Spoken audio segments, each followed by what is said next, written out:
মহাজন বললেন এই তিন তত্ত্ব, আত্মস্বরূপ, গুরু স্বরূপ। গুরু তত্ত্ব কি? গুরুর কাছে সঠিকভাবে চেনা গুরু কি।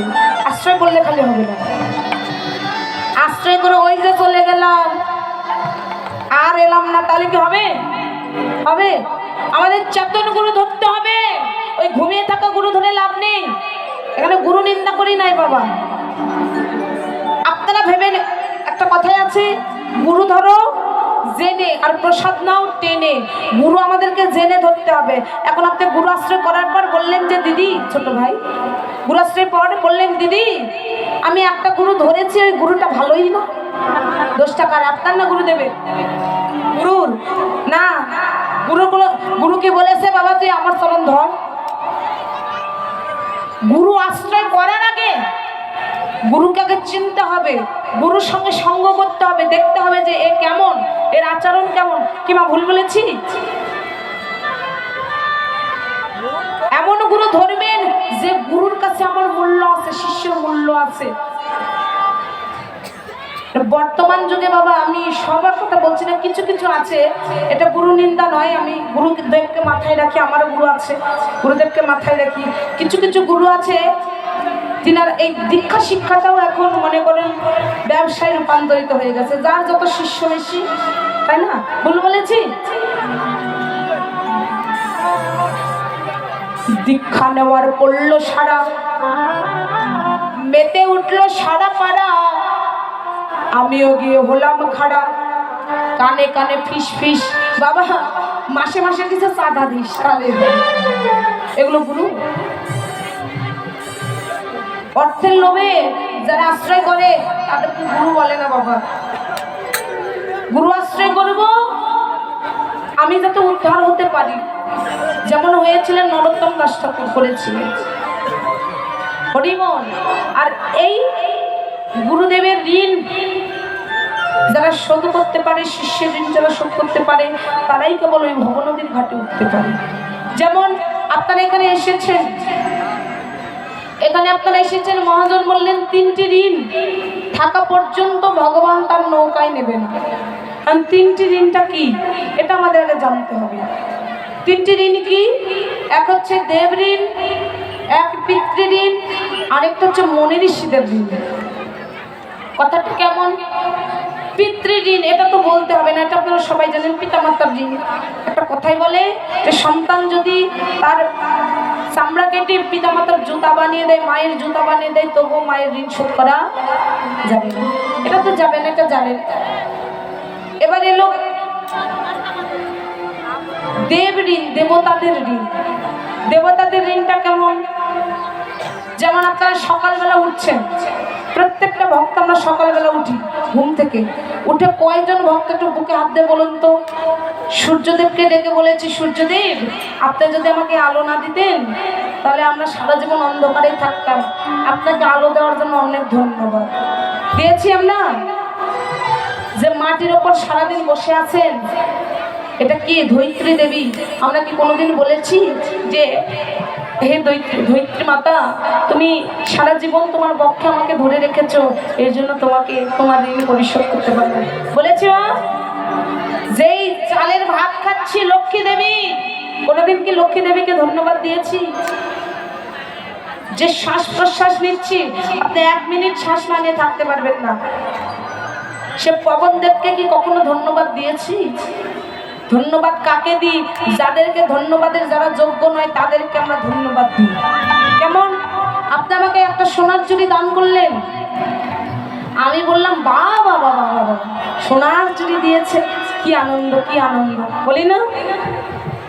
যে আপনাকে সোনার চুড়ি দান করলো আপনি তাকে ধন্যবাদ দিলেন, কিন্তু আপনি যে হাতে সোনার চুড়ি পরবেন সে এই হাতটাকে দিয়েছে, হাতটাকে দিয়েছে গোবিন্দ গৌর হরি দিয়েছে, ওই তাকে তো একদিন ধন্যবাদ দিলে না। তাকে তো কোনোদিন তুমি যা আছো সেটা নিয়ে তুমি শুনে থাকো, এমন কোনো মানুষ নেই আমরা কলিযুগে আমাদের চাওয়া পাওয়া শেষ হয়েছে। ওই গাছতলাতেও যে থাকে সে মনে করে সামনে একটা সাইকেল নিয়ে যাচ্ছে, আরে এরকম যদি আমার একটা সাইকেল থাকতো। যার সাইকেল আছে সামনে মোটরসাইকেল নিয়ে যাচ্ছে, আরে এরকম যদি আমার একটা মোটরসাইকেল থাকতো। যার মোটরসাইকেল আছে সে পাশে দিয়ে যাচ্ছে কার গাড়ি নিয়ে, মাইক্রো নিয়ে, হাইরে আমার যদি একটা মাইক্রো থাকতো। আর মাইক্রোওয়ালা ভাবছে যে আকাশ দিয়ে প্লেন উড়ে যাচ্ছে, আমার যদি এরকম একটা প্লেন থাকতো। গাছতলা বাসতলাতে পড়ে আছে, এমন সময় ভগবানের কাছে চাইলেন একটা বাড়ি হলো। বাড়ি যখন হয়েছে গোবিন্দের কাছে যাচ্ছি, গৌরহরির কাছে যাচ্ছি, দয়াময় বাড়িতে তো একতলা করে দিলে আরেকতলা করে দাও। আমরা কোনো দিন আমাদের চাওয়া পাওয়া শেষ হবে না। আর যেদিন চাওয়া পাওয়াটা শেষ হবে সেই দিন আপনি ভক্তের খাতায় নাম দিতে পারবেন না। তার আগে কিন্তু সম্ভব নয়, ভক্তের খাতায় নাম দিতে হবে। এই জাগতিক জগতে দেখুন প্রত্যেকের হাতে কম বেশি স্মার্টফোন আছে। কেউ যদি আপনাকে স্মার্টফোন দান করে আপনি তাকে ধন্যবাদ দিলেন।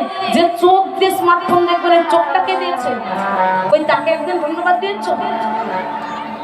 যার দেওয়া শরীর, যার দেওয়া কর্ম, ও মা সব কথা শুনতে ভালো লাগে, কিন্তু কৃষ্ণ কথা শুনতে মোটেও ভালো লাগে না। হবে মা, হবে।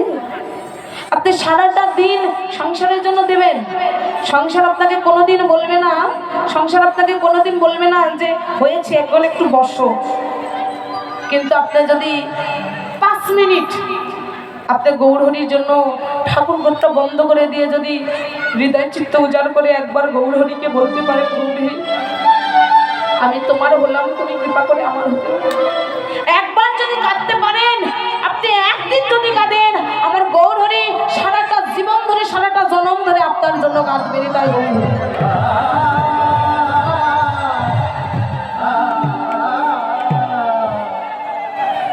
আজকে যে আপনারা কষ্ট করে এখানে বসে আছেন, একদিনের কষ্ট আপনারা করছেন, আমার গৌরহরি আপনাদের জন্য সারাটা জন্মই কষ্ট করবে।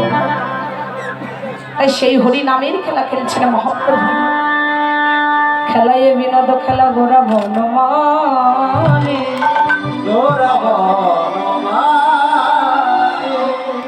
বনমালী। আজকে মানে শব্দের অর্থ কি? মালি অর্থ কি? যারা ফুল বাগান পরিষ্কার করে তাকে আমরা মালি বলি। তা আজকে গৌরাঙ্গ মহাপ্রভু মালি সেজেছেন কেমন করে মালি সেজেছেন? এই জাগতিক জগতে প্রত্যেকটি ভক্তের দেহ মাঝে, প্রত্যেকটি ভক্তের দেহ মাঝে যেই কাম ক্রোধ লোভ মোহ মদ মাৎসর্য বিদ্যা মহত্ব অহংকার রূপ যৌবন, এই আমার আমিত্ব নিয়ে, কামনা বাসনা নিয়ে যে আমার করে চলেছি।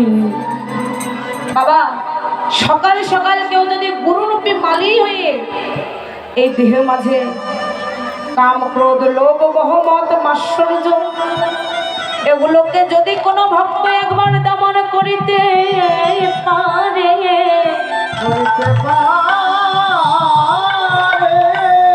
ভগবানে কি আরো দূরে থাকতে পারি? থাকতে পারে না। আজকে সেই ভক্তদেরকে নিয়ে হরিণ বিহার করি ভকত মণ্ডলী, আপনাদের মতো ভক্তগণদেরকে নিয়ে আজকে হরি নামের খেলা খেলছেন। এই নামের খেলা খেলিতে খেলিতে হঠাৎ করে দেখে সূর্যদেব অস্তমিত হতে চলেছে। অলরেডি অস্তমিত হয়েই গেছে, কিন্তু এই যে লীলাটা পড়েছে অস্তমিত হতে চলেছে। ওই ভাব দর্শন করে আজকে নেমাই ডেকে ডেকে বললে, সুখারি তাড়াতাড়ি ঘরে ফিরে যাও, নইলে আমার মা তো প্রাণে বাজবে না রে, আমার মা প্রাণে বাজবে না, চল। তাই সখাগণে ডেকে বললেন, বেলে অব সনদে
প্রণব করিলা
এসে প্রণাম যে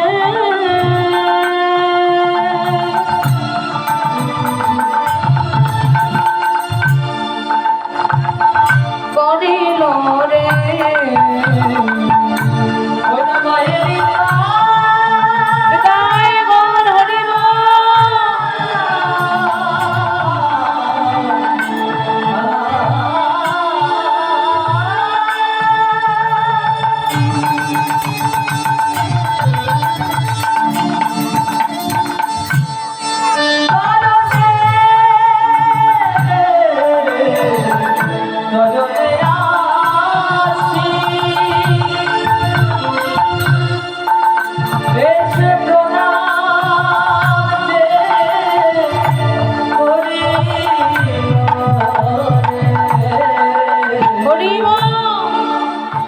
মায়ের চরণে প্রণাম।